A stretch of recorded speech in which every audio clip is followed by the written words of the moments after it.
Hello and good evening. This is Sunil Krishna और आज मैं चहल एकेडमी पर आप लोग के लिए लेकर आया हूँ उत्तर प्रदेश का स्पेशल। ये एक इंट्रोडक्शन क्लास है और इस इंट्रोडक्शन क्लास में हम यूपी स्पेशल में, जिसमें हम इसकी हिस्ट्री और इसकी ज्योग्राफी का एक इंट्रोडक्शन क्लास करेंगे।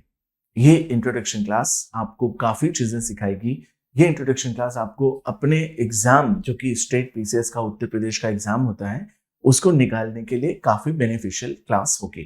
तो आइए चलिए हम शुरू करते हैं उत्तर प्रदेश का एक इंट्रोडक्शन। जैसा कि आप स्क्रीन पर देख सकते हैं कि उत्तर प्रदेश एक बड़े वृत्ताकार में नाम लिखा हुआ है, जिसको हम कह लेते हैं कि ये एक सर्कुलर शेप में बना हुआ है। इसके सिंबल को समझना, हर एक राज्य का अपना एक सिंबल होता है। वैसे ही उत्तर प्रदेश, जो कि एक बहुत ही महत्वपूर्ण राज्य हो जाता है, इस वजह से ये महत्वपूर्ण हो जाता है क्योंकि यहाँ पर प्राचीन इतिहास के भी बहुत सारे साक्ष्य मिले। मध्यकालीन इतिहास भी इसमें शुरू से अंत तक जो है इन्वॉल्व रहा यहीं पर, और साथ ही साथ आधुनिक भारत, जो कि इसको हम मॉडर्न हिस्ट्री कहते हैं, उसका भी बहुत बड़ा अंश यहाँ पर घटित हुआ। तो इसी वजह से तीनों के इंपॉर्टेंस को ध्यान में रखते हुए हमने उत्तर प्रदेश की डिटेलिंग को जो है वो टारगेट किया कि हम आपको उत्तर प्रदेश के बहुत ही डिटेल्स के बारे में बताएं। ये डिटेल्स आपको social, economical, political, cultural, agricultural, geographical और वर्ल्ड लेवल, साथ ही साथ रिलीजियस और बड़े स्तर पर आपको बहुत सारी चीजों से ज्ञान मिलेगा। मतलब बहुत सारी चीजें आप उससे फैमिलियर होने वाले हैं। तो आइए चलिए हम शुरू करते हैं कि आखिर क्यों उत्तर प्रदेश का आकार ऐसा दिया गया। तो याद रखेंगे, उत्तर प्रदेश सरकार ने ये एक सिंबल बनाया और ये एक सिंबल को बनाया। इस सिंबल का केवल कुछ ना कुछ तो जरूर मतलब होगा। आखिर इसका क्या मतलब है? ये केवल ऐसे ही नहीं बना दिया गया। तो बताएंगे कि गंगा नदी और यमुना नदी, ये दोनों आपस में मिलती हैं, तो यहाँ पर संगम बनता है, जिसको हम बोलते हैं देव प्रयाग में या प्रयागराज में। आपने सुना होगा इलाहाबाद में यहाँ पर एक संगम बनता है जिसको हम प्रयागराज के नाम से जानते हैं। याद रखिएगा, इसमें सरस्वती नदी भी आकर मिलती है, लेकिन तीसरी जो सरस्वती नदी, जिसको हम गंगा जमुना सरस्वती का संगम कहते हैं, सरस्वती नदी जमीन के अंदर विलुप्त हो गई। बट भारत सरकार ने, उत्तर प्रदेश सरकार ने उसको भी इसमें मिला लिया और कहा जाता है कि वो अभी फिर से उद्भवित हो चुकी है। बट बाय द वे याद रखेंगे, ये दो डार्क लाइंस जो हैं, ये दोनों नदियों का संगम है, जो कि प्रयागराज में पाया जाता है। अगर मैं बात करूं कि ये दो मछलियां किसका सिंबल है, तो याद रखेंगे कि अवध में, क्योंकि उत्तर प्रदेश में बहुत सारे जिले हैं, ये एक हिंदू प्रधान देश और मुस्लिम प्रधान देश दोनों रहा है। इस वजह से मछली अवध में मुस्लिम शासक का प्रतीक माने जाते हैं। याद रखिएगा, ये जो धनुष बना हुआ है, ये धनुष, ये हमारे आर्यंस राम जी का धनुष है, जो अवध में खासतौर पे अपने अयोध्या वाले सेक्शन में राजपूत वंश और हिंदू वंश को ज्यादा दिखाता है। मतलब ये जो आपका बना हुआ उत्तर प्रदेश का पूरा एक सिंबल है, ये सिंबल बहुत कुछ उत्तर प्रदेश के बारे में बताता है।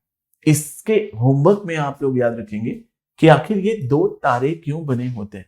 ठीक है, ये आपका होमवर्क होगा और आप इसे मुझे ढूंढ कर बताएंगे कि आखिर उत्तर प्रदेश का ये दो तारे का क्या मतलब होता है। जैसा कि मैंने आपको एक एक चीजें अच्छे से समझाते हुए, आपका कॉन्सेप्ट क्लियर करते हुए आगे की तरफ बढ़ा हूं, तो सबसे इंपॉर्टेंट चीज होती है कि आपको वो सारी चीजों पर और इंटरेस्ट आना चाहिए, आपका रुझान होना चाहिए। छोटी छोटी बारीकियों को समझने के लिए आपके अंदर एक एजिलिटी, एक उत्सुकता, एक इनक्विजिटिवनेस होनी चाहिए।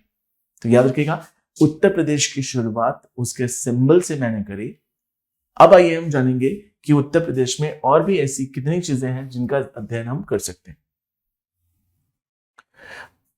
अब होता है कि उत्तर प्रदेश में अगर मैं बात करूं, तो उत्तर प्रदेश में उसके सिंबल्स और उसका राजकीय पशु, राजकीय पक्षी, राजकीय पुष्प और राजकीय उसका चिन्ह तो हम लोगों ने पढ़ ही लिया।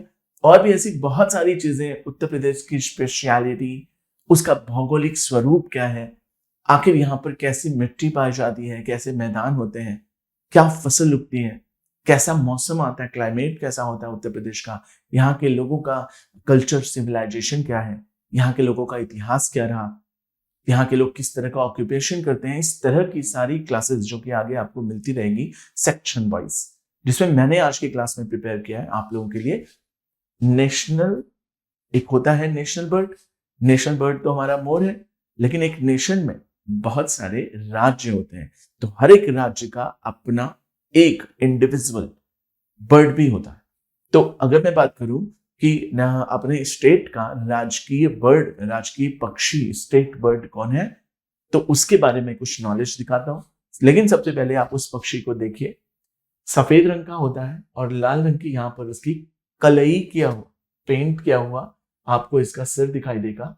इसी को हम बोलते हैं एक तरह का समुद्र में मतलब नदी में पाए जाने वाला एक तरह का पक्षी होता है जो उड़कर समुद्र तक भी जाता है।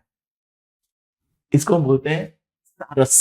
संस्कृत में इसका नाम सारस भी है, हिंदी में भी हम इसको सारस कहते हैं, लेकिन इसका अगर स्टेट बर्ड का इंग्लिश नाम हम पूछें तो हम इसको बोलते हैं क्रेन। इसका नाम हो जाता है क्रेन। क्रेन नाम इसका इसलिए है क्योंकि इसकी ऊंची गर्दन, इसकी ऊंची गर्दन की वजह से इसका नाम क्रेन पड़ता। अगर मैं कहूं कि इसका संस्कृत नाम या हिंदी नाम क्या है तो बताएंगे सारस।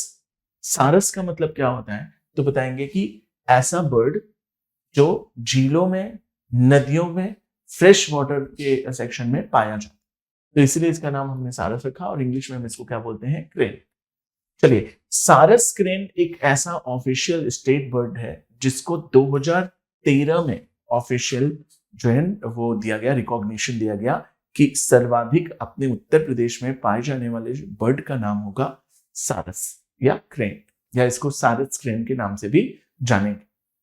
और ये मान्यता इसको 2013 के बाद से दे दी गई। याद रखेंगे, इंडिया के 14 सीटर प्रोपेलर एयरक्राफ्ट जो बनी है, जो कि बहुत अच्छी फाइटर प्लेन के रूप में भी मानी जाती है, याद रखेंगे इसी उत्तर प्रदेश के सारस के नाम पर ही उसका फाइटर प्लेन का भी नाम हम लोगों ने क्या रखा, तो बताएंगे कि 14 जो है सीटर प्रोपेलर एयरक्राफ्ट का नाम हमने सारस रखा।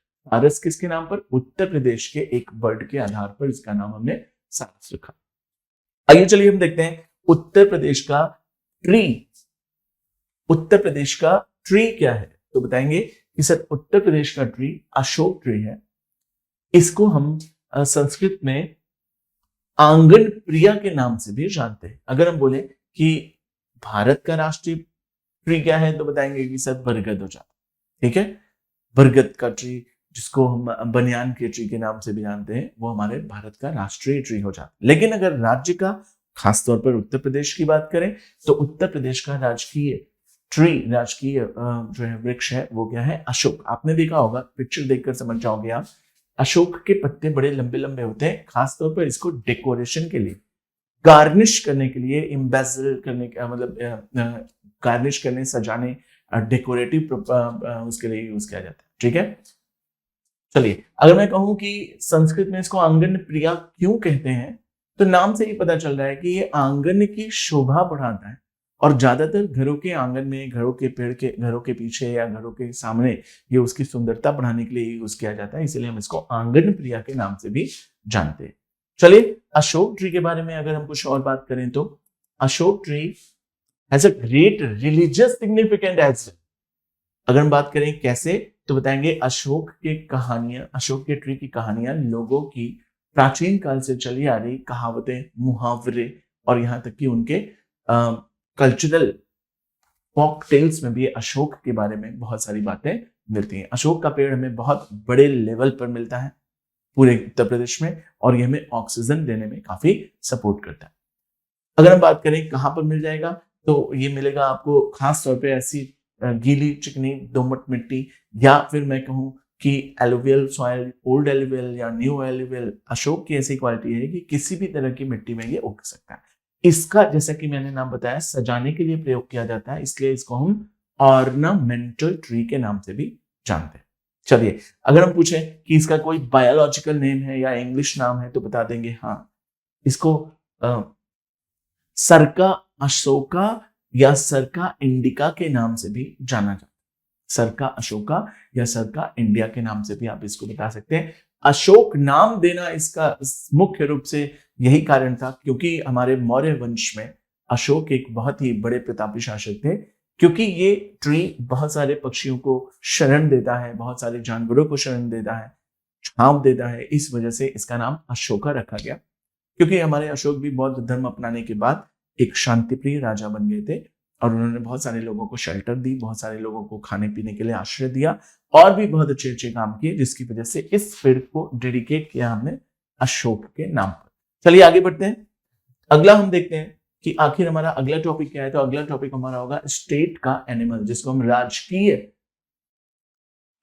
पशु के नाम से जानते हैं। राजकीय पक्षी भी होता है जो हमने पीछे पढ़ा, सारस नाम था उसका। राजकीय वृक्ष भी होता है, हमने पढ़ा अशोक नाम था। अब हम राजकीय पशु के बारे में बात करें, जिसको हम स्टेट एनिमल कहते हैं। नाम से ही और फिगर से ही देखकर आप समझ जाएंगे कि ये क्या है। तो बताएंगे कि सर ये एक 12 सिन्हा जैसा दिखता है, अर्थात इसके बहुत सारे सींग होते हैं, इसीलिए इसको हम 12 सिन्हा कहते हैं।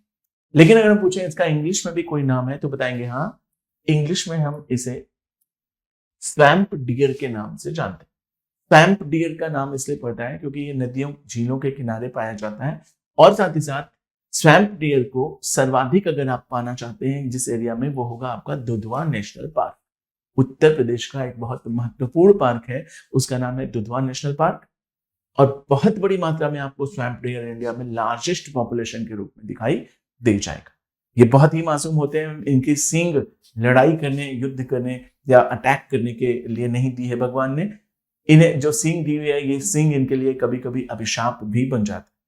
याद रखिएगा, ये सींग से आपको देखकर लग रहा होगा खतरनाक जानवर है, लेकिन कभी ये अटैक नहीं करते। बहुत ही rarest of the rare case में ये अटैक कर देते हैं। अदरवाइज ये अपने प्रोटेक्शन के लिए सींग का प्रयोग करते हैं, लेकिन कभी भागते हुए इनकी सींगें झाड़ियों में, पेड़ों में उलझ जाती हैं या कभी कभी आपस में ही टकराव के कारण इनकी सींगें आपस में दो लोगों के बीच में लॉक हॉर्न्स हो जाती है, जिसकी वजह से इनकी मौत भी हो सकती है। तो इसीलिए इनकी संख्या भी कम हो रही है, लेकिन हमें इन्हें प्रोटेक्ट करने के लिए ही हम इनको राजकीय पशु का दर्जा देते हैं, ताकि इनके ऊपर सरकार का ध्यान जाए, लोगों का ध्यान जाए और आप इसकी रिस्पेक्ट करते हुए इसका शिकार ना करें।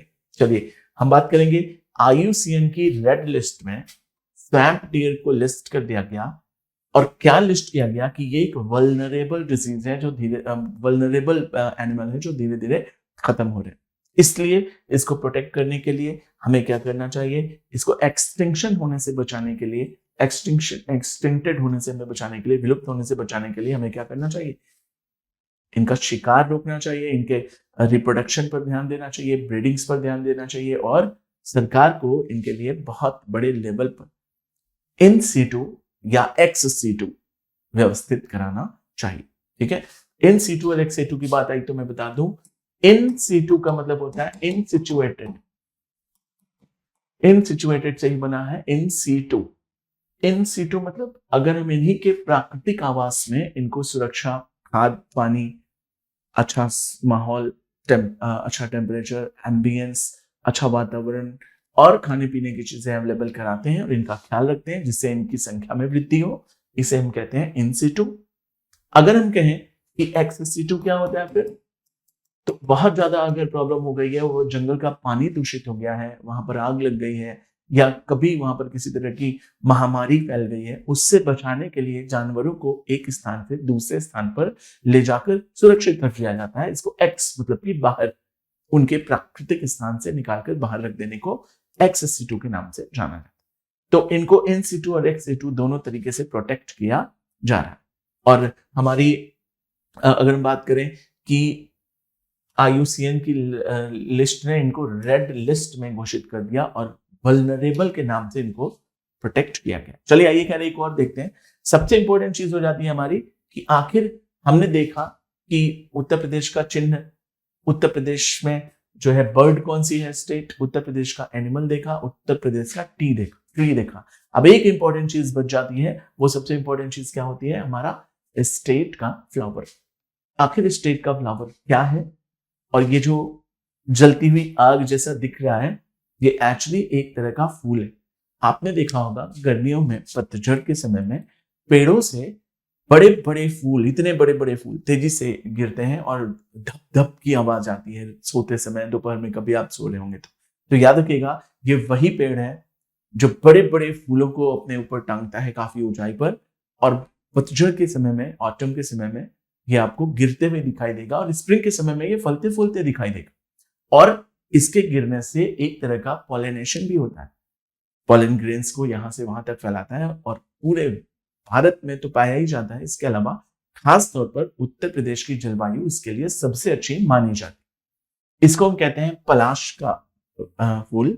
पलाश का फूल को इंग्लिश में अगर हम कोई नाम देना चाहें तो इसके लिए एक बड़ा अच्छा शब्द आता है, याद रखिएगा, इसको हम बोलते हैं बास्टर्ड टीक। इतना ज्यादा मात्रा में उगता है कि इसकी इतनी संख्या के कारण इसको हम बास्टर्ड टीक के नाम से जानते हैं। इसको हम पैरट ट्री भी कहते हैं क्योंकि यहाँ पर तोते बैठते हैं और ढेर सारा पलाश का वृक्ष के फूलों को खाते रहते हैं।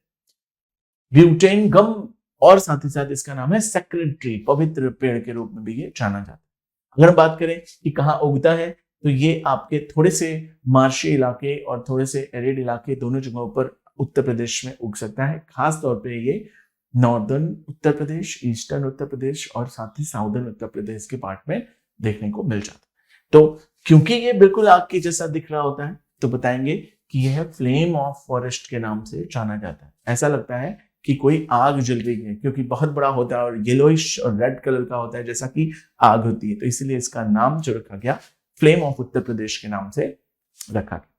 आइए, उत्तर प्रदेश के ऐसे बहुत सारी चीजें जो हमने पिक्चर के साथ देखी और चीजें समझी, अब हम देखेंगे कि आखिर उत्तर प्रदेश में और भी ऐसी क्या फैक्ट वाली चीजें हैं जिनको एक झलक एट अ ग्लांस देखा जा सकता है। तो उत्तर प्रदेश की आज की क्लास का, यूपी की आज की क्लास का जनरल इंट्रोडक्शन में मैंने आप लोगों को 5 पॉइंट्स पढ़ाए। अब मैं आगे की तरफ बढ़ूंगा और आपको कुछ बुलेट पॉइंट्स के रूप में उत्तर प्रदेश की बहुत सारी इंपॉर्टेंट चीजें जो कि वन लाइनर के रूप में, बुलेट पॉइंट के रूप में आपके एग्जाम्स में फैक्ट के बेसिस पर, कॉन्सेप्चुअल बेसिस पर, ट्रू फॉल्स के बेसिस पर और साथ ही साथ रीजन असर्शन के बेसिस पर भी पूछी जा सकती है। इसलिए आपको ध्यान रखना है और तो और अपने राज्य के बारे में नॉलेज बढ़ाने के लिए आपको बैठना है और ध्यान से सुनना है। तो चलिए हम शुरू करेंगे। उत्तर प्रदेश के आखिर कितने मेंबर ऑफ लेजिस्लेटिव हैं, तो बताएंगे कि उत्तर प्रदेश के मेंबर ऑफ लेजिस्लेटिव जिनको हम कहते हैं एमएलए, और मेंबर ऑफ लेजिस्लेटिव काउंसिल्स की बात करें तो जिनको बोलते हैं एमएलसी। याद रखिएगा, एमएलए 404 हैं और एमएलसी 100 के करीब में पाए जाते हैं, जो हमारे एडमिनिस्ट्रेशन को, राजनीति को सुचारू रूप से चलाने के लिए बहुत ही जरूरी पार्ट हुआ करता है। अभी हमने उत्तर प्रदेश का ज्योग्राफिकल सेक्शन थोड़ा देखा, उत्तर प्रदेश का एक चिन्ह देखा। अब हम उत्तर प्रदेश की थोड़ी सी पॉलिटिकल टच को देखते हैं और देखते हैं कि आखिर ये किस काम आते हैं। तो जिस तरीके से लोकसभा और राज्यसभा के मेंबर पार्लियामेंट्स के लिए बहुत जरूरी होते हैं, ठीक उसी तरीके से मेंबर ऑफ लेजिस्लेटिव असेंबली और मेंबर ऑफ लेजिस्लेटिव काउंसिल्स भी राज्य स्तर पर क्लासिफिकेशन होता है।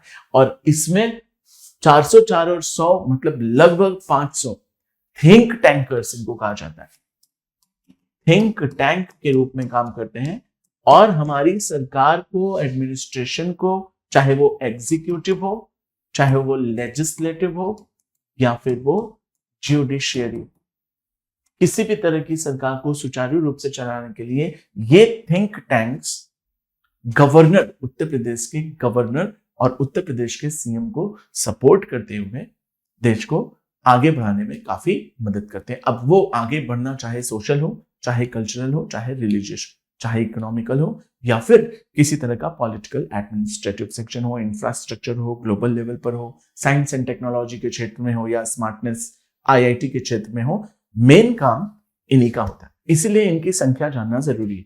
जैसा कि जानते हो, उत्तर प्रदेश एक बहुत उपजाऊ क्षेत्र है। इसका इतिहास भी प्राचीन काल, मध्यकाल और आधुनिक काल से भी जुड़ा हुआ है। इस वजह से इसकी इंपॉर्टेंस बढ़ती है और इसकी जनसंख्या भी बढ़ती है। और जैसा कि आप जानते हो, उत्तर प्रदेश बहुत ही बड़ी जनसंख्या वाला एक राज्य है जो बहुत सारी चीजों का प्रोडक्शन करता है। दूर दूर से लोग यहाँ पर ट्रेडिशन के लिए, कल्चर के लिए, ट्रैवल के लिए, घूमने और खास तौर पर एजुकेशन के लिए यहाँ पर पढ़ने आते हैं। उन सभी लोगों को कई पहलुओं से मैनेज करने के लिए इनकी जरूरत पड़ती है, इसलिए इनका नंबर्स याद जरूर रखेंगे। चलिए हम आगे बढ़ते हैं और देखते हैं कि उत्तर प्रदेश के बारे में हम और क्या सीख सकते हैं। उत्तर प्रदेश में बहुत बड़ा एरिया होने के कारण बहुत सारे शहर हैं। तो कुल कितने शहर हैं? तो अगर मैं डेमोग्राफिक ट्रांजिशन के थ्रू आपको समझाऊं तो सबसे पहले समझेंगे कि डेमोग्राफिक ट्रांजिशन क्या होता है। कुछ कबीले हुआ करते हैं, वही कबीले आगे चलकर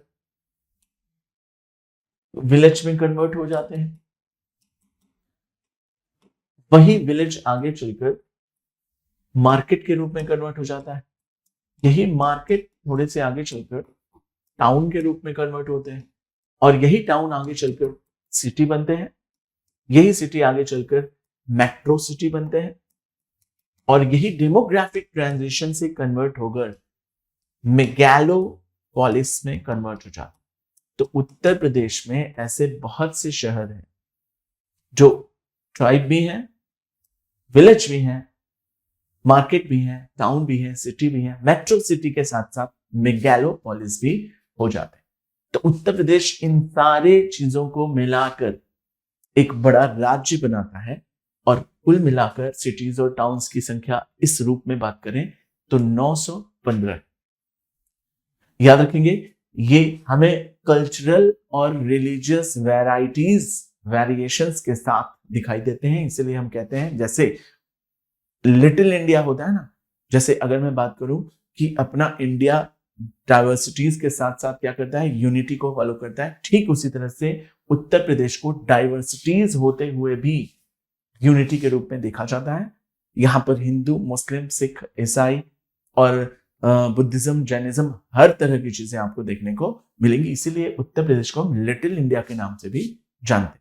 चलिए हम बात करेंगे कि क्या कुछ ब्लॉक्स भी होते हैं उत्तर प्रदेश में, तो बताएंगे हाँ, कुल मिलाकर 822 ब्लॉक्स आपको देखने को मिल जाएंगे। ठीक है, अगर हम नगर निगम की बात करें तो कुल मिलाकर नगर निगम 17 है, और लोकसभा के मेंबर्स यूपी में कितने लोग जाते हैं, तो 80 लोग। अगर हम राज्यसभा में बात करें उत्तर प्रदेश में कितने लोग सेलेक्ट किए जाते हैं, तो 31 सीटें हमारी राज्यसभा के लिए भी निर्धारित होती है, क्योंकि इसकी पॉपुलेशन ज्यादा है, क्योंकि ये सभ्यता संस्कृति का एक मर्जप है, एक मिक्सचर है, और यहाँ के लोग की इंटेलिजेंसी, IQ कहा जाता है कि बाकी लोगों की तुलना में कई सारी संस्कृति के मिलन के कारण, इतिहास के कई पहलू देखने के कारण, और ज्योग्राफी के कई सारे बायोटिक अबायोटिक इफेक्ट्स के कारण इनकी IQs बहुत तेज होती in comparison to other states. चलिए आइए देखते हैं, ये याद करने वाली कुछ फैक्चुअल चीजें हैं जिन्हें आपको मुंह जुबानी ऑन द स्पॉट याद रखना है, और क्वेश्चन पूछने पर आपको सैवी हाजिर जवाबी जैसे कहते हैं, एक स्टूडेंट को सैवी होना चाहिए, हाजिर जवाब होना चाहिए। और जैसे ही आपसे कोई पूछे कि अपने उत्तर प्रदेश के बारे में कुछ डिप्लोमेटिक, पॉलिटिकल, एडमिनिस्ट्रेटिव खंडों के बारे में, उनके यूनिट्स के बारे में बताओ क्या है, तो आप उन्हें फटाफट बताते चलिए। ठीक है, चलिए आइए हम आगे बढ़ते हैं और देखते हैं कि उत्तर प्रदेश के बारे में हम और क्या सीख सकते हैं। तो उत्तर प्रदेश की ऑफिशियल लैंग्वेज हिंदी है। जब मैं उत्तर प्रदेश का इतिहास पढ़ाऊंगा आने वाली क्लासेस में, तो मैं बताऊंगा कि कैसे हिंदी इसकी ऑफिशियल लैंग्वेज बनी, कौन से ईयर में बनी, और आखिर क्या ऐसी सिचुएशंस आई कि हमें दूसरी राज्य की भाषा, दूसरी लैंग्वेज पर भी ज्यादा फोकस करना पड़ा। तो क्योंकि उत्तर प्रदेश में चिन्ह में भी हमने दिखाया था कि कुछ हिंदू हैं और कुछ मुस्लिम हैं, ये दोनों रहते हैं, इसलिए केवल हिंदी से काम नहीं होगा, उर्दू को भी, अवधी भाषा को भी, बुंदेली भाषा को भी, और भोजपुरी को भी हम क्या करते हैं, तवज्जो देते हैं। लेकिन अगर हम बात करें ऑफिशियल लैंग्वेज कितनी है, तो एक। कहते हैं कि उत्तर प्रदेश की दूसरी ऑफिशियल लैंग्वेज को उर्दू घोषित किया गया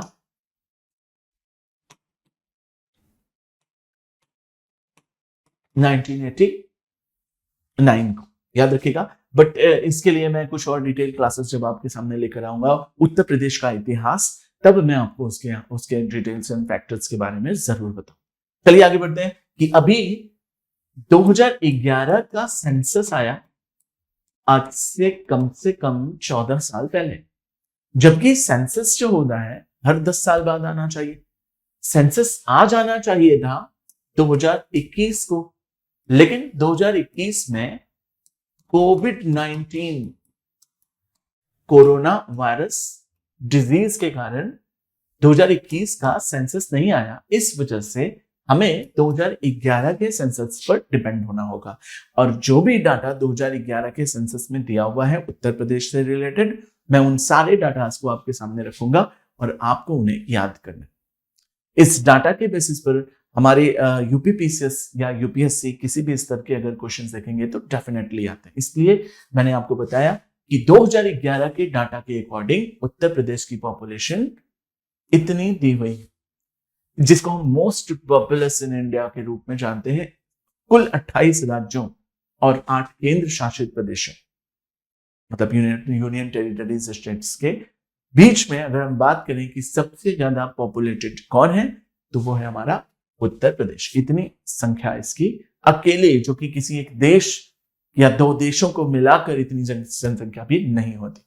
ये हमारे ह्यूमन सोर्सेज हैं जिनका प्रयोग हम आर्मी में, बिजनेस में, मार्केट में और भी थिंक टैंक के रूप में, मैन पावर के रूप में करते हैं। कृषि हमारा एक प्रमुख धंधा है और दूसरा अगर हम बात करें कि हम जिसमें इन्वॉल्व हैं उत्तर प्रदेश में इतनी सारी पॉपुलेशन, तो दूसरा है पशुपालन। केवल कृषि और पशुपालन ही नहीं, प्राइमरी सेक्टर में, सेकेंडरी सेक्टर में और साथ ही साथ टर्शियरी, क्वाटरनरी और क्वाइनरी, 5 एक्टिविटीज में उत्तर प्रदेश के लोग इन्वॉल्व हैं। कारण उसका यह है कि कुछ लोग गांवों की सभ्यता से बिलोंग करते हैं, कुछ लोग डेमोग्राफिक ट्रांजिशन से होते हुए शहरों में बदल गए। इनके शहरों और गांवों में रहने के अकॉर्डिंग ही हम क्या करते हैं, इनकी ऑक्यूपेशन के अनुसार इतनी बड़ी पॉपुलेशन जिसमें महिलाएं और पुरुष, बच्चे, युवा, बुजुर्ग सभी मिलकर राज्य को आगे बढ़ाने में कंट्रीब्यूशन देते हैं। चलिए आइए हम बात करें कि आखिर इसका सेक्स रेशियो क्या है और इसकी पॉपुलेशन डेंसिटी क्या है। क्या बहुत ही ज्यादा पॉपुलेटेड देश है, तो क्या बहुत ही डेंसली पॉपुलेटेड है? तो जी हाँ, इसकी कहते हैं कि 1 किलोमीटर स्क्वायर, मान लो 1 किलोमीटर इधर, 1 किलोमीटर इधर, 1 किलोमीटर इधर और 1 किलोमीटर इधर, 1 किलोमीटर स्क्वायर में यहां पर इतने बड़े एरिया में कम से कम 829 लोग रहते हैं, जो कि थोड़ी अच्छे लेवल की पॉपुलेशन डेंसिटी मानी जाती है। 1 किलोमीटर स्क्वायर की रेंज में कुल मिलाकर 829 लोग रहते हैं, जो कि अच्छे पॉपुलेशन को दिखाता है और इसकी पॉपुलेशन डेंसिटी आपको याद रखनी, याद रखिएगा। सेक्स रेशियो भी हमारा बहुत अच्छा है, बहुत अच्छा भी नहीं कहेंगे, क्योंकि 912 पर 1000 पुरुष हैं अगर मेल्स हैं, तो 912 फीमेल्स हैं। ये जो 88 फीमेल्स का गैप आ रहा, 88 फीमेल्स का जो गैप आ रहा, ये गैप ही हमें सेक्स रेशियो में नीचे लेकर आता है। और ये गैप होने के पीछे हमारी परंपरा, कुछ जगहों पर रूढ़िवादिता, orthodoxity, conservative mind, bigotic nature, dogmatic situation और साथ ही साथ कई बारी हम औरतों के खिलाफ कुछ अत्याचार करते हुए भी हमें कई जगहों पर स्पॉट किया गया है, जो कि न्यूज़पेपर्स में आप लोग देख सकते हैं।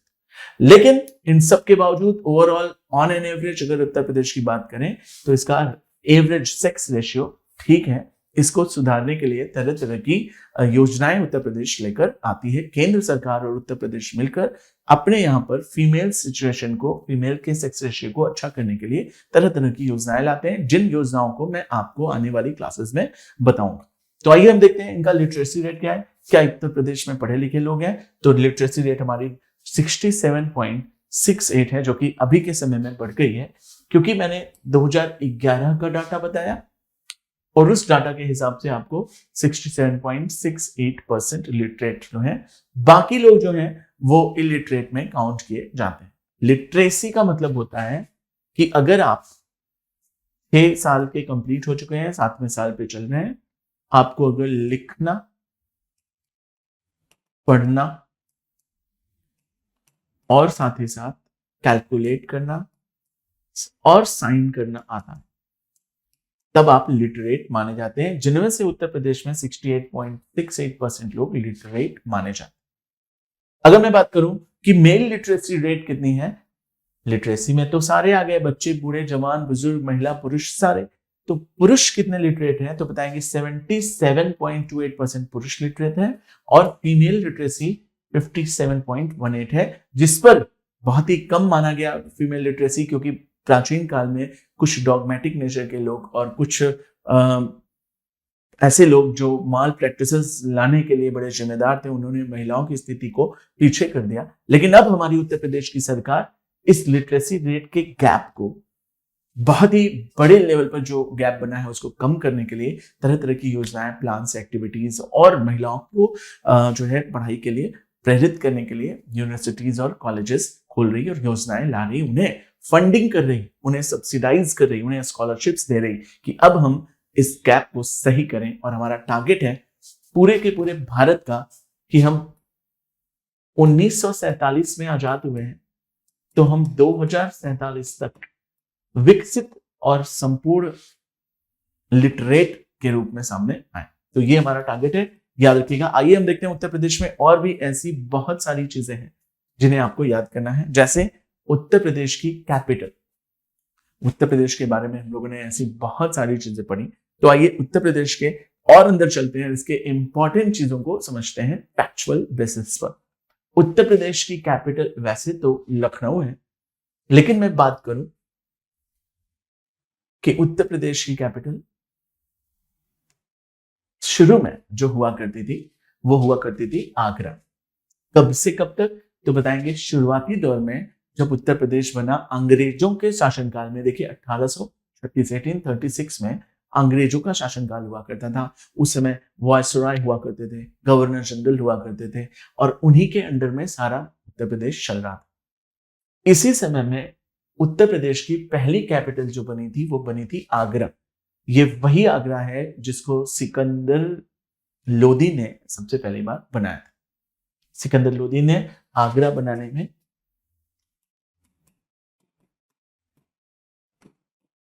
आगरा को सबसे पहली बार राजधानी बनाई थी पूरे के पूरे अपने उसकी खानदान की, पूरे डायनेस्टी की। आगे चलकर सबसे पहली बार हमने उत्तर प्रदेश की राजधानी जो बनाई वो बनाई 1836 में आगरा को। लेकिन जैसे ही हम आगे बढ़े तो हमारे पास एक पूर्वांचल का भी एक दौर आया और साथ ही साथ हमने देखा कि 1858 में जब 1857 की क्रांति हुई, 1857 की क्रांति के बाद इंग्लैंड की रानी ने देखा कि कंपनी उत्तर प्रदेश भारत के लोगों पर बहुत बड़ा अत्याचार कर रही। उस एट्रोसिटी से बचने के लिए महारानी ने सारा पावर कंपनी से छीनकर ईस्ट इंडिया कंपनी को हटा दिया और सारे पावर क्राउन के हाथ में चली गई, अर्थात अपनी महारानी के हाथ में, इंग्लैंड की महारानी के हाथ में चली गई। तब उन्होंने उत्तर प्रदेश में देखा कि सर्वाधिक जो है वो बवाल हुए, सबसे ज्यादा रिवॉल्ट्स जो हुए उत्तर प्रदेश में हुए।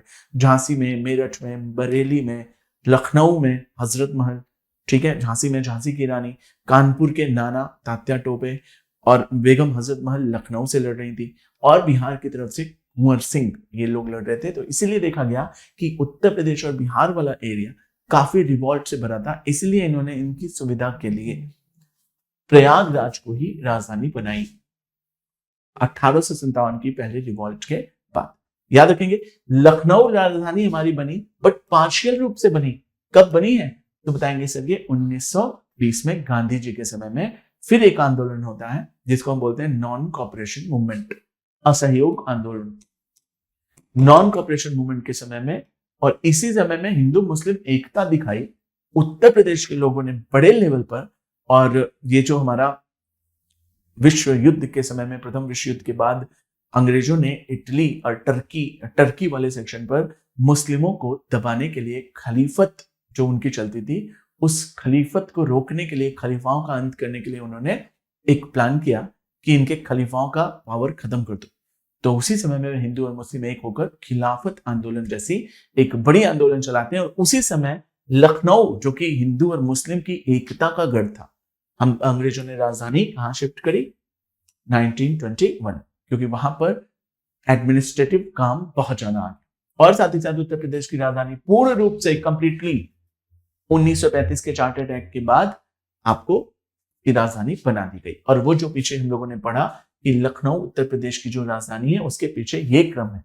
आपको ये क्रम याद रखना है कि सबसे पहले आगरा 1836, फिर प्रयागराज 1858, फिर पार्शियली लखनऊ 1921 और तो और साथ ही साथ 1935 के बाद लखनऊ को राजधानी बना दिया गया। और जैसे ही लखनऊ राजधानी बनती है, आजादी के बाद भी हमने राजधानी शिफ्ट नहीं करी, उसका जो हमने रीनेशनलाइजेशन किया उस समय में भी हमने लखनऊ को ही राजधानी बनाई और आज भी लखनऊ ही हमारी राजधानी है।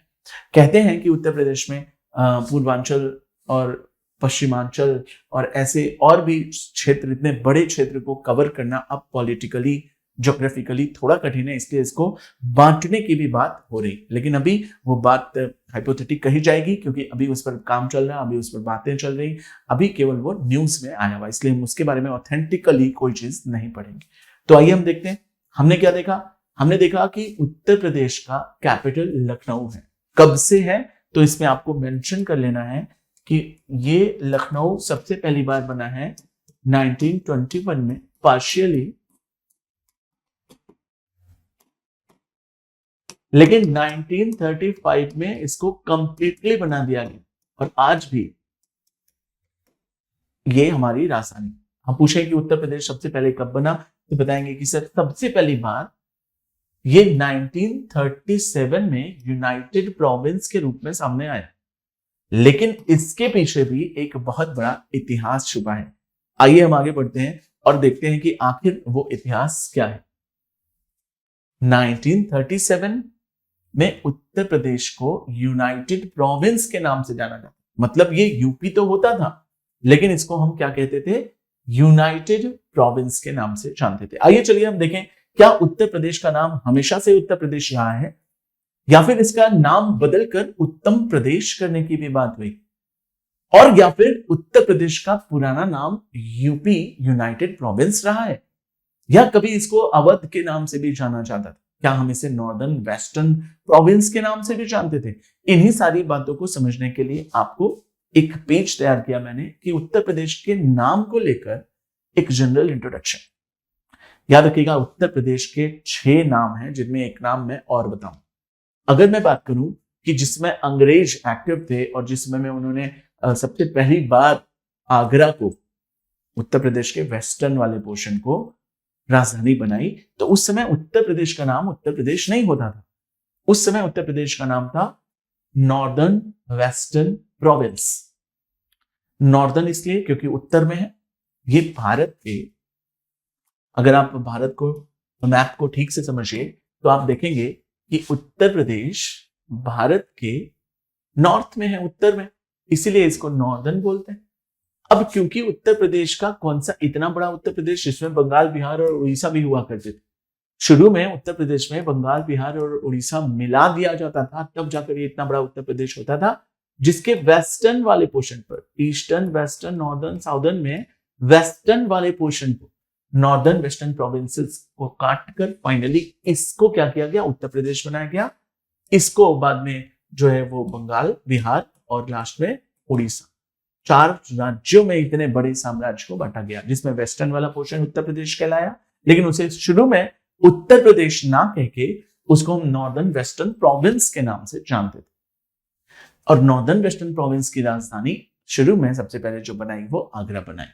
फिर आगे चलकर 1877 में इसका नाम बदल गया नॉर्दर्न वेस्टर्न आगरा, और इसमें अवध के प्रोविंस को भी हमने ऐड कर दिया। आगे चलकर 1902 में हमने इसका नाम United province of Agra and Awadh रख दिया गया, लेकिन आगे चलकर आगरा और अवध को मिलाकर अब इसको केवल हम क्या कहते हैं, यूनाइटेड प्रोविंस, इसका चौथा नाम। समय के साथ ग्रेजुअली धीरे धीरे इसके नाम में एक सुधार हो रहा, उसमें ढेर सारे और जिले जोड़े जा रहे, अलग किए जा रहे, और फाइनली यूपी का नाम अब उभर कर सामने आया। अभी ये NWP था, आगे चलकर ये NWAOP हो गया, फिर आगे चलकर ये UPAO के नाम से जाना जाने लगा, लेकिन लास्ट में सबसे पहली बार इसका नाम यूपी, उत्तर प्रदेश जो पड़ा, वो नाम पड़ा है उत्तर प्रदेश नहीं, यूनाइटेड प्रोविंसेस, क्योंकि हमने ढेर सारे प्रोविंसेस को मिलाकर यूनाइटेड किया, इसीलिए इसका नाम हुआ यूनाइटेड प्रोविंसेस। मैंने कहा कि इसमें बहुत सारे प्रोविंसेस ऐड कर दिए गए। और ये कब इसका नाम पड़ा है यूपी, तो 1937 में सबसे पहली बार, जो कि अभी मैंने पीछे आपको दिखाया, इसका नाम यूनाइटेड प्रोविंस पड़ा। लेकिन समय के साथ इसका नाम बदल गया और इसका नाम बदलकर अंग्रेजों के दौर में ही यूपी कहा जाने लगा था। लेकिन हम अंग्रेजों के जाने का वेट कर रहे थे और आजादी के बाद 1947 के बाद जब हमारा संविधान लागू हो गया, उसी दौर में हम लोगों ने क्या किया, 24 जनवरी 1950 को इसका नाम यूपी ही रहने दिया। लेकिन अब यूनाइटेड प्रोविंस ना कह के हमने इसका नाम क्या कर दिया, उत्तर प्रदेश। अगर हम बात करें कि क्या 1950 के बाद, अंग्रेजों के जाने के बाद फिर से इसका कोई रीऑर्गेनाइजेशन किया गया क्या स्टेट का, तो बताएंगे हाँ, फिर से 1 नवंबर 1956 को 1956 को हमने इसको रीऑर्गेनाइज करके अब फाइनली यूपी बना दिया, जो कि उत्तर प्रदेश के नाम से जाना जाता है। मतलब इसका नाम दो बारी उत्तर प्रदेश है। एक बारी 24 जनवरी 1950 को हमने इसको फाइनल उत्तर प्रदेश कहा, लेकिन फिर भी इसके अंदर कुछ कमियां और कुछ रिफॉर्म्स की जरूरत थी। ट्राइब्स को लेकर, SC STs को लेकर, ऑक्यूपेशन को लेकर, जलवायु को लेकर, कृषि को लेकर और भी तरह तरह की चीजों को ध्यान में रखते हुए जनता के आधार पर हमने इसको रीऑर्गेनाइज किया और फाइनली तब से 1 नवंबर 1956 से लेकर इसका नाम यूपी पड़ गया। मेरी बात समझ आई सभी को? चलिए आगे बढ़ते हैं। एक और चीज मैं इसमें ऐड करना चाहूंगा, जैसा कि आप लोगों ने इसके 6 नाम देखे, 5 नाम ही हुए। उत्तर प्रदेश में इसको रीऑर्गेनाइज बस किया गया। इसकी डेट मोस्ट इंपॉर्टेंट होती है, आपको याद रखना है। अभी इसका नाम प्रस्तावित किया गया है अनऑफिशियली, ये बात बता रहा हूं कि इसको अभी हम उत्तम प्रदेश के नाम से जानना चाहते हैं। उत्तर नहीं, उत्तम, बेटर, बेटरनेस की तरफ मूव कर रहे हैं। ठीक है, तो उत्तम प्रदेश कर देंगे तो भी ये उत्तर प्रदेश ही, यूपी ही रहेगा। यूनाइटेड प्रोविंस में भी यूपी था, उत्तर प्रदेश में भी यूपी था और उत्तम प्रदेश में भी ये यूपी ही रहेगा। कॉमन नाम इसका, जो शॉर्ट में अगर हम एक्रोनिम के बेसिस पर कहें तो इसका नाम यूपी ही रहेगा। चलिए आगे, और भी ऐसी बहुत सारी इंफॉर्मेटिव चीजों के लिए बढ़ते हैं आगे की तरफ और देखते हैं कि उत्तर प्रदेश में और भी ऐसी क्या चीजें हुई। तो कुछ उत्तर प्रदेश के बारे में, जैसे कि आपने देखा कि इसकी कैपिटल, इसका फॉर्मेशन 1937 को। अगर पूछें इसका स्टेटहुड कब मिला तो बताएंगे 26 जनवरी 1950 को इसको क्या किया, रीचेरिस्ड किया गया एज अ यूपी। लेकिन मैंने क्या कहा कि इसकी फॉर्मेशन कब हुई है, तो बताएंगे 1 नवंबर 1956 को ये रिकॉग्नाइज किया गया, रीऑर्गेनाइज किया गया। ठीक है, रीऑर्गेनाइज किया गया किस रूप में, फॉर्मली, फाइनली फॉर्मेशन हुई इसकी। जो डेट पूछेंगे वो 1 नवंबर 1956 में उत्तर प्रदेश के नाम से जाना जाने लगा। ठीक है, अगर पूछे एरिया कितना है तो किलोमीटर स्क्वायर में इसका एरिया बताएंगे कि 2,40,928 स्क्वायर किलोमीटर में पूरा का पूरा उत्तर प्रदेश वर्टिकली फैला हुआ है। वर्टिकली मींस क्या, अगर मैं इसके ज्योग्राफिकल फीचर को आपको ज्योग्राफी की क्लास में जब समझाऊंगा तो दिखाऊंगा कि इसके अगल बगल में मध्य प्रदेश, हरियाणा, राजस्थान, उत्तरांचल, बिहार और साथ ही साथ कुछ ऐसे सेक्शन, कुछ राज्य फैले हुए हैं। साथ ही साथ उत्तर प्रदेश का एक बॉर्डर, बहुत बड़ा बॉर्डर मध्य प्रदेश की सीमा को सबसे ज्यादा टच करता है। किन किन राज्यों से टच करता है, किन किन जिलों से टच करता है, इन सारी क्लासेस के लिए आगे की क्लास में इसके एरिया के बेसिस पर आपको समझाया जाएगा। चलिए, अगर हम बात करें कि इसमें कुल कितने डिस्ट्रिक्ट्स आते हैं तो बताएंगे कि सर ऑफिशियली इसमें 75 डिस्ट्रिक्ट्स आते हैं, लेकिन आप लोगों ने देखा होगा गाड़ियों पर 81, यूपी 65, यूपी 70, यूपी 75 के साथ साथ यूपी 81 भी लिखा रहता है। तो ये आपके लिए होमवर्क है कि डिस्ट्रिक्ट्स अगर ऑफिशियली 75 ही हैं तो फिर यूपी 81 लिखने का क्या मतलब, ये जरा आप पता करके बताएं मुझे, और ये अगली क्लास में मैं उसका आंसर भी जरूर दूंगा। चलिए खैर, एडमिनिस्ट्रेटिव डिवीजन की अगर हम बात करें तो कुल मिलाकर 18 मंडल हैं। एडमिनिस्ट्रेटिव डिवीजन है जिसमें लखनऊ के 6 मंडल और ऐसे कुछ और जो हैं कुछ और जिले हैं जिसके मंडल, जिन सारे जिलों को मिलाकर मंडल कहा जाता है। लखनऊ के कुल मिलाकर 6 जिले। आइए, अगर बात करें कितनी पॉपुलेशन है तो इसकी पॉपुलेशन याद रखना बहुत आसान है। बहुत से लोगों को लगता है कि इतनी बड़ी डिजिट याद कैसे करें, तो मैं आपको असिस्ट कर दूं कि पूरे के पूरे उत्तर प्रदेश में 1998 1998 से याद रखो और उसके बाद 1 2 3 4 और उसके बाद वापस 1। इसे याद रखेंगे कि इतनी संख्या है, मतलब इतने करोड़ लोग। ठीक है, इतने करोड़, इतने लाख, इतने हजार, इतने 100 लोग रहते हैं। अगर आप इजीली तोड़ दोगे तो याद हो जाएगा। 19 करोड़ 98 लाख, इसको कम से कम 20 करोड़ की जनसंख्या मान लीजिए। 12,341 लोग जो है इसमें रहते हैं। बहुत ही सरल तरीके से आप इसे याद रख सकते हैं। आइए उत्तर प्रदेश के बारे में एक और मुख्य इंपॉर्टेंट चीज पढ़ेंगे और फिर आज की क्लास को समाप्त करेंगे।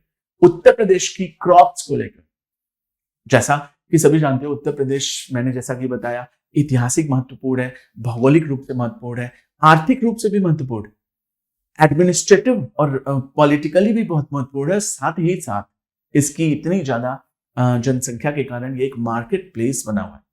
लोग यहाँ आना चाहते हैं, बड़ी बड़ी कंपनी फॉरेन डायरेक्ट इन्वेस्टमेंट के थ्रू या फिर ऐसी बहुत सारी कंपनियां यहाँ आकर अपना कंपनी मार्केट खोलना चाहती हैं, यहाँ आकर एजुकेशन लेना चाहती हैं, बड़ी बड़ी यूनिवर्सिटीज हैं। तो इसका क्या और इंपॉर्टेंस है, सरल भाषा में हम समझते हुए आज की क्लास को कंप्लीट करेंगे।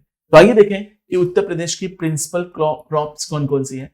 तो मैं बता दूं, उत्तर प्रदेश में पैडी, व्हीट, बार्ले, मिलेट, मेज, उड़द की ब्लैक उड़द जिसको काला चना कहते हैं, मूंग हरा चना कहते हैं, और अरहर की दालों के लिए प्रसिद्ध है। अर्थात उत्तर प्रदेश में कृषि के लिए सर्वाधिक अच्छा माहौल है, क्योंकि उत्तर प्रदेश सीधे सीधे ट्रॉपिक ऑफ कैंसर के ऊपर ट्रॉपिकल जोन में पाया जाता है।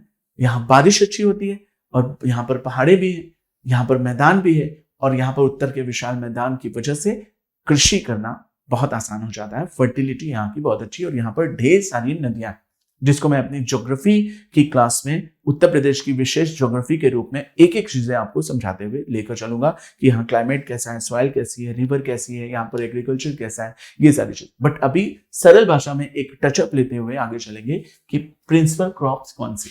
तो बताएंगे यहाँ पर पैडी मतलब चावल वगैरह भी, गेहूं, बार्ले, मिलेट मोटे अनाज, जो कि 2023 को विश्व स्तर पर मिलेट ईयर के रूप में घोषित किया गया।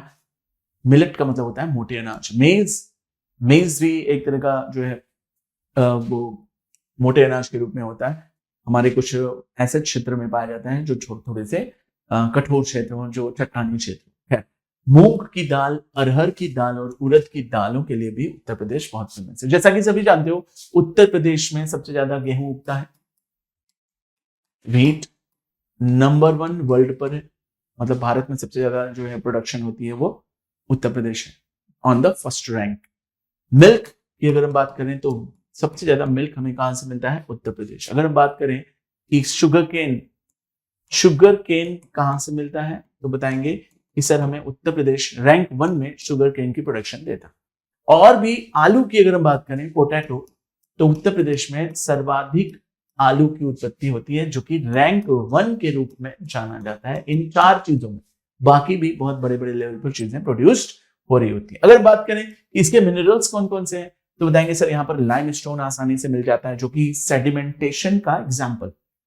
और पूरा का पूरा उत्तर प्रदेश क्योंकि पहाड़ों की तलहटी के नीचे बना है, तो जितनी भी मिट्टियां आती हैं पहाड़ों से बहकर, ग्लेशियर से बहकर, वो सेडिमेंटेशन के रूप में यहाँ जमा करती जाती हैं, जिसकी वजह से लाइमस्टोन की अधिकता, डोलोमाइट की अधिकता, सोप स्टोन, जिप्सम जिससे सीमेंट बनाया जाता है, बॉक्साइट, ग्लास सैंड, मैग्नीज और नॉन प्लास्टिक फायर क्ले आसानी से आपको मिलते हैं, जो हमारी एक बहुत अच्छी पहचान के रूप में, इंपोर्ट एक्सपोर्ट के रूप में जाने जाते हैं। चलिए आइए हम आगे बढ़ते हैं।